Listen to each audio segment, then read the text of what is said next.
At ngayon, ang pagpapatuloy ng tampok na kwento sa Extra Special Love Stories. Noong umalis ang batang pakialamera ay bumalik na ako ng bahay bit-bit lahat ng mga gulay na pinitas ko. Inilagay ko yon sa malaking laundry bag na kulay pula na may drawing na Hello Kitty. Kaya hindi halatang gulay ang laman nun. Doon ko na rin isiniksik ang bag na naglalaman ng ilang gamit ko. Mabigat yon pero kinarga ko hanggang kalsada. Mabuti na lamang at walang katao-tao noon. At nang may dumaang tricycle ay pinara ko ito. Diretso sa bayan pero wala akong pambayad sa tricycle kaya't binigyan ko na lamang siya ng isang bunga ng kalabasang malaki. Hindi ako nagsalita o sumagot sa mga tanong ng driver. Nakasuot pang matanda pa rin ako noong ibenta ko sa palengke ang mga gulay ko. Bagsak presyo na bultuhan. Mga tindera din lang ang pinagbentahan ko kasi hindi pa nakatali ang mga okra at talong. Bultuhan nila itong binili. 200 pesos ang tawad ng isa. Ibinigay ko na.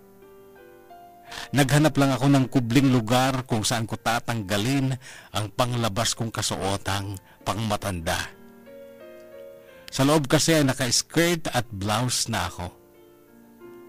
Nung maayos na ako ay tinungo ko na ang kalsada at nag-abang ako ng sasakyang patugigaraw.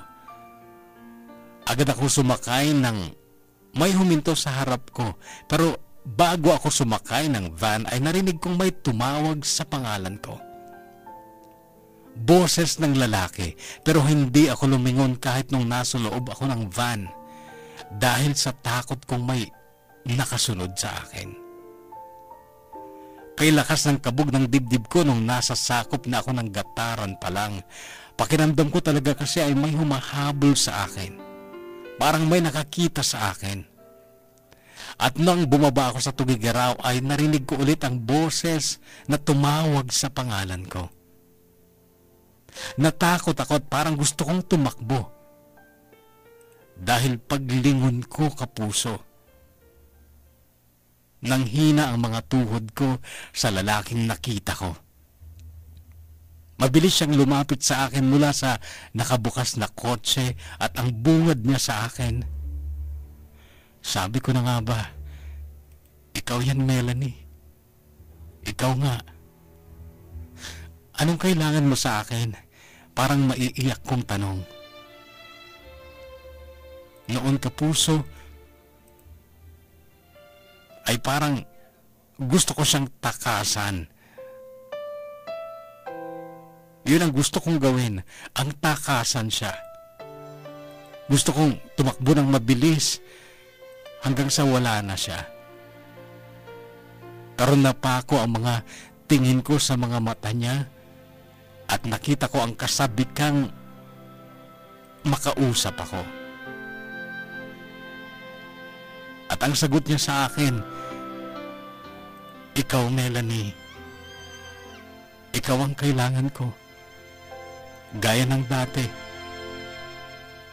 wala akong ibang kailangan, kundi ikaw lang. Sa piling mo lang nadarama ang tunay na pagsinta. Pagyakap kita ng mahigpit, parang ako'y nasa langit. Ngunit ito ay panaginip lamang, pagkat ang puso mo'y labis kong nasaktan. Pakiusap ko, ako ay pakinggan.